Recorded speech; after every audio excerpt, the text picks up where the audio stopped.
So we're at Promontory Summit, Utah, and at Golden Spike National Historic Site. I'm walking you over to where the Transcontinental Railroad was completed. This spot right here, marked by the laurelwood tie, is within inches of where the original ceremony was held on May 10th, 1869.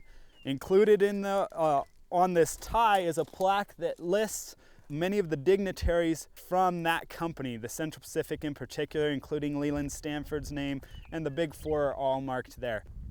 Another thing you can see here at the site is a connection with the resources that would have been available to the two companies building the railroad. We've actually mocked up everything to try to make it as authentic as possible. If you look on the west side, you're going to see pre-cut ties. The Central Pacific had plenty of wood in the Sierra Nevadas, and because of that, they had sawmills and they cut all their ties, brought them down from the mountains. Whereas the Union Pacific, coming from the east, had to hand cut their ties wherever they could find wood. Not a lot available in many of the areas, so they would split them, and you can see mocked up right here how they would just cut them and bring them out when they could. The Transcontinental Railroad was happening at the end of the Victorian Age as you were going into the Industrial Age. And it was a perfect time for the United States because when that Transcontinental Railroad was completed, it made a major impact in the industrial development of this nation. The complete construction took just over, it was about 6.5 years. So from 1862 to 1869. Time period just before they started building the Transcontinental Railroad would have been when a lot of people were coming out after the gold rush. Silver rush was really taking off. We were also in the middle of the Civil War when the act was signed to start this project. Abraham Lincoln really wanted to have access to all the materials that were available in the Sierra Nevadas, including that gold and silver, and connect the new states that had just been made to the United States. So he chose that time to complete the act and start building the Transcontinental Railroad. Obviously, in the middle of the war, defense of the country was a big kind of major factor that was making the decision. They wanted to be able to get troops across the country in a quicker period of time. They also wanted to cut the time of shipping goods, the raw goods that would be made in the factories back east, and also the finished goods that would go over to these new states out in the west. So 4 to 6 months around the Horn, shipping all the way down around South America, was hopefully going to be cut to about 2 weeks, and that was actually Abraham Lincoln's goal, was to be able to get troops across the country in 2 weeks. And it ended up that it was 7 to 10 days that they were able to get things across the country once it was completed. The two companies that started building the Transcontinental Railroad were the Central Pacific Railroad Company that started in Sacramento, California, and the Union Pacific Railroad Company that started in Omaha, Nebraska. There were already extensive rail systems back further east. One of the problems the whole time is the companies were building before they got paid. So they were almost always in debt, always worrying about money. The other problem was resources. I mean, huge problem with resources. If you ever traveled across Wyoming and Nebraska, there's not a lot of wood. And if you look underneath the rails, wooden ties had to be placed all along the route just for the railroad. You also would have to build buildings for water towers, or just for the infrastructure of operating the railroad all across the country. Another huge problem, because of the Civil War, they were in the Civil War, was actually finding manpower to build the railroad.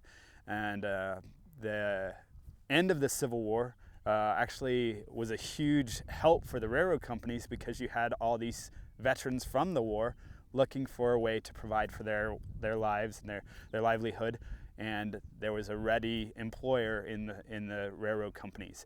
Now for the Central Pacific, this was even a bigger concern, because a lot of times, especially early on in the building of the railroad, a lot of their workers would just come on long enough to obtain money to go and mine in the gold or the silver fields or mines. So that's actually why the Chinese were eventually brought on as an experiment.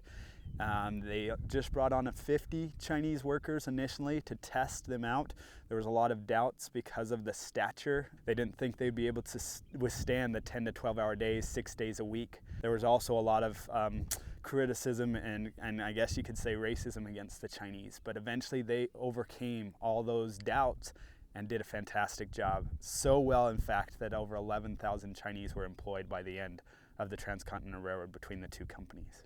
Both companies, as they approached each other, were being paid land grants and government bonds to build, and they didn't want to give up ground to each other. So instead of coming together and giving up and finding out where they would meet, they continued to build past one another until the federal government stepped in and said, we aren't going to pay you anymore until you figure out where you're going to meet. And so that's when they selected the spot where we're standing right beside, and it gave both the companies 30 miles of track they had to finish in the last month. So you're looking down over some of the wetlands of the Great Salt Lake. Two major factors influenced the path across the whole route. One was finding fresh water available every 15 to 30 miles to refill the tanks that would supply the water for the boilers on the steam locomotives. Another thing is they needed to stay under the 2% grade, which is only 100 feet in elevation change every mile. Well, as they were trying to find their way through Utah, one of the challenges they faced is there was the large saltwater lake. Wouldn't allow any fresh water, but they had to find a path around it. And they were thinking about going right through the wetland area, but one of the engineers brought up, what if the lake level rises? And so they decided to come up on the foothills north of the lake, even though that would present more challenges with the grading, but to stay away from the lake and prevent from flooding and damaging of the actual railroad. Another thing you can see from this site is if you look down just below us, you can see the other grade. So I mentioned earlier that the two companies building across the country passed each other through Utah with grade work because they didn't want to give up money that the federal government was providing. And so down below us is the old Union Pacific grade, which would have been abandoned earlier, just less than a year after the completion of the Transcontinental Railroad, when they sold their rights to the Central Pacific Railroad Company.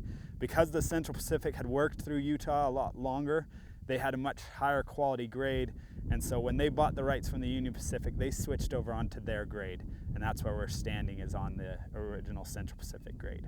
We're coming up to the last cut that was made by the Union Pacific in their approach to Promontory, the Summit Valley that's right here.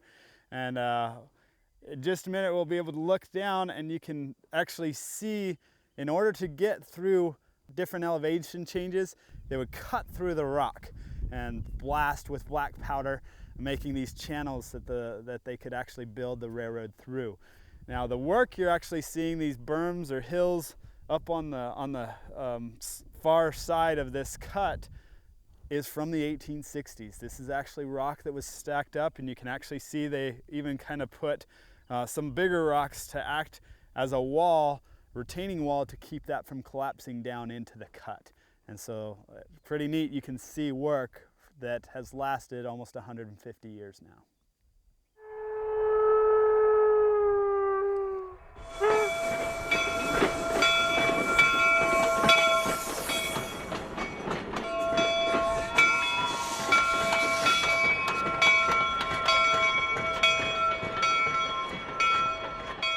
As they approached the actual ceremony and they figured out the spot here at Promontory Summit, a lot of people were interested in knowing when they would complete, and they actually had a lot of reporters from all over the country that came out with the dignitaries from the two companies, a lot of individuals from other railroad companies that would connect to that main line and be able to benefit with their businesses from that.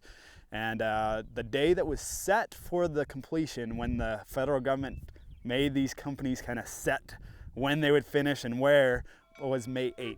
Now we hold our anniversary every year on May 10th, and that is because there was a delay in the Union Pacific getting out here, and so they were not able to hold the ceremony until that day. When they actually held the ceremony, one of the neat parts of the story, they did have the ceremonial spikes, which one of those gives us our name, Golden Spike National Historic Site. They actually had 4 ceremonial spikes, including 2 solid gold, a solid silver, and then the Arizona spike, which was an iron, silver, and gold spike. And because they were precious metal, they could not drive the spikes. They would have had to pre-drill holes, just like you see here on site, and place those precious metal spikes into these holes. Now we often get asked where the gold spike was. We actually don't know which position the gold spike would have held. They would have just placed those in as part of the ceremony. The dignitaries just placed them in and then tapped them as part of the ceremony. They tapped those all as part of the ceremony, but then removed all that, and there was a last spike that was driven. And so when you hear the driving of the last spike, it wasn't the gold spike, it was a regular iron spike that was actually linked up to the telegraph. They tied the telegraph wires around the spike and the hammer, and so when they drove it in, it sent a broadcast, live coverage across the country, and actually started celebrations all throughout the nation. During the ceremony, one of the famous pictures that you often see is the champagne photo. For that photo, there were 2 locomotives that were here on site, and we actually have replicas of those 2 engines that operate on a daily basis throughout our summer season. They're known as the Central Pacific Jupiter and the Union Pacific number 119. Those locomotives have become probably 2 of the most famous locomotives in American railroading. Being able to run those, let people see 1860s replica steam locomotives on a daily basis is kind of a cool way to commemorate that. After the ceremony, a lot of pictures were taken, and then the operation of the railroad became huge throughout the country. Because they were trying to increase time and efficiency within these companies themselves, eventually the line that was passing through this area was bypassed. They built a trestle bridge and causeway straight across the Great Salt Lake from the Nevada-Utah border at the town of Lucin, straight across the point of the Promontory Mountains that are just behind us, straight into Ogden. That cut about 80 miles of extra travel, time, money, all of that off of the operation of that transcontinental line. Ogden became a huge hub for transporting troops and materials and supplies all across the country, and would just have trains every hour coming in, just unloading huge amount of supplies or people, and it became a major city, a major thoroughfare for moving across the country.